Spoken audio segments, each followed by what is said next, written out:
시청자 여러분 안녕하십니까? 뉴스 매거진입니다.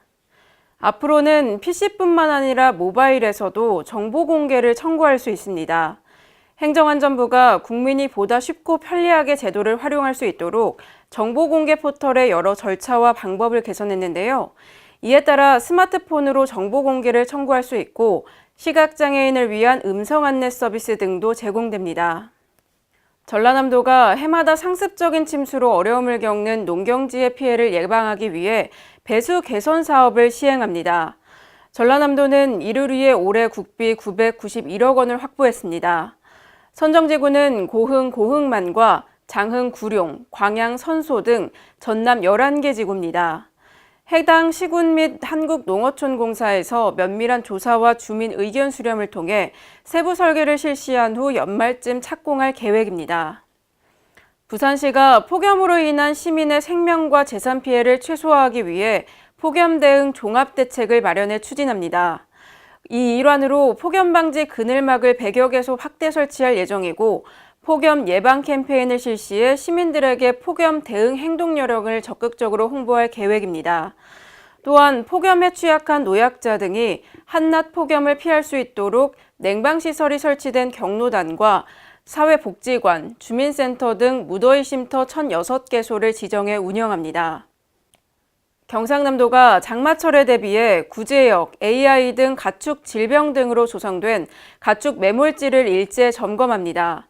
이번 점검은 장마철 집중호우로 인해 매몰지가 유실되거나 침출수가 유출되는 등의 2차 환경오염을 방지하기 위한 사전조치로 오는 28일까지 시군 자체적으로 전수점검을 실시합니다. 또 관리기간이 오래됐거나 대규모 가축 매몰지는 농림축산식품부와 환경부가 합동 점검반을 편성해 다음 달 12일까지 관리 실태를 집중 점검할 계획입니다. 전북 익산 미륵사지 석탑이 20년 만에 복원을 마쳤습니다. 미륵사지 석탑은 우리나라에서 가장 크고 오래된 석탑인데요. 지난 1998년 전라북도에서 구조 안전진단을 한 결과 콘크리트가 노후화되고 구조적으로 불안정하다는 판단에 따라 1999년 문화재위원회에서 해체와 수리가 결정됐습니다. 오는 12월까지 주변 정비를 완료하고 내년에 수리 준공식 등을 마치면 20년간 석탑 보수 정비 사업이 마무리됩니다. 광주광역시는 건강한 생활을 유지하기 위해 고위험 음주 예방 캠페인을 실시합니다. 무분별한 음주로 인한 위험성과 주치로 인한 사회적 문제의 심각성을 알리기 위함인데요.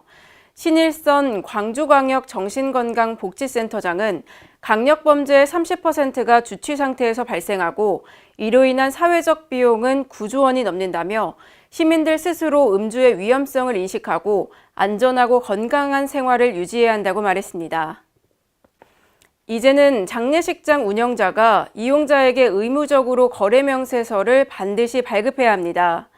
이런 내용이 담긴 장사 등에 관한 법률 시행령 및 시행규칙 개정안이 어제부터 시행됐는데요.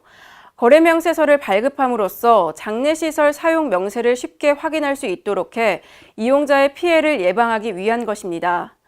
장사시설 사업자가 거래명세서를 발급하지 않으면 1차 150만 원, 2차 200만 원, 3차 이상은 250만 원의 과태료와 영업정지 등의 행정처분이 내려집니다. 이상으로 뉴스 매거진을 마칩니다. 시청해주신 여러분 고맙습니다.